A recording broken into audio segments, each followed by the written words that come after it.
Let's talk about the catnap. I call it the catnap because it doesn't stay in your baby's routine for too long in comparison to the other ones. It's basically enough of it to get us to bedtime, but not too much to ruin bedtime.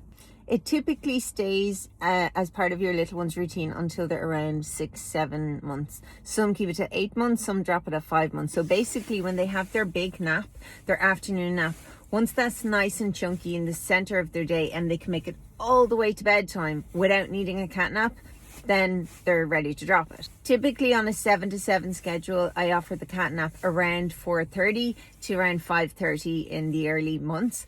And then as we're getting closer to 6 months, it's usually around 4:45 to 5:15. And signs that it's time to drop it away is when your little one is falling asleep and it's almost time to wake them up. So say if you go for your walk at like 4:45 and they're in the buggy, in the carrier, and they fall asleep, but they only fall asleep at 5:05. You're like, oh, they only fell asleep at 5:05. It's pointless. It's only 10 minutes. Okay, then we swap it out with quiet time. So we can put them in the carrier safely, facing outwards. We can put them in the buggy, sitting up. Now, if they still have a little head bop, they're not ready to drop it, and what can happen is it's like some days they'll take it, they'll take the offer of the nap, and other days they will decline it, so they're transitioning away from it.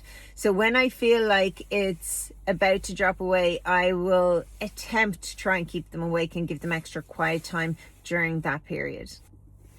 Something else to note, and I talk about this on the Nova webinar, when your 5, 6, 7-month-old still has their catnap, do not look for bedtime at 7 o'clock. It does not exist.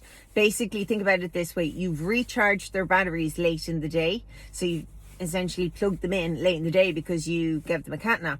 So their sleep point is going to be more 7:15, 7:30. Some children a little bit later because they had that nap late in the day. So when we drop it away, whenever that may be, around 6, 7, possibly 8 months, we bring the bedtime backwards. So their bedtime, their sleep point is going to revert to around 6:45, 7 o'clock. So keep that in mind. Another note about the catnap is, generally speaking, I don't put it in the bedroom because it's too close to bedtime.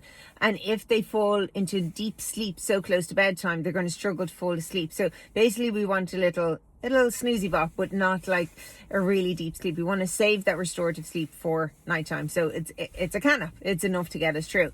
So in the early months, I usually do that catnap in the Moses basket down the living room, or in the bassinet of the stroller, or in your arms on the sofa. So anywhere, but not a bedroom.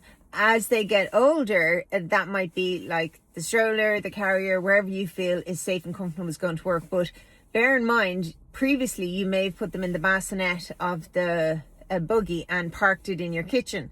And as they reach that 4-month mark, that doesn't work anymore. They need a little bit more help to fall asleep, and that's normal because it's like, I'm tired, but I'm not really tired, but I kind of need to sleep, but I don't want to sleep. So you get that kind of vibe off them. So you kind of have to help them with it. So keep that in mind. Generally, in the early months, the duration of the catnap is around an hour. And as they get older, it shrinks down to like 45 minutes, half an hour, 20 minutes, and then it just kind of goes away because it is pointless in having it so short.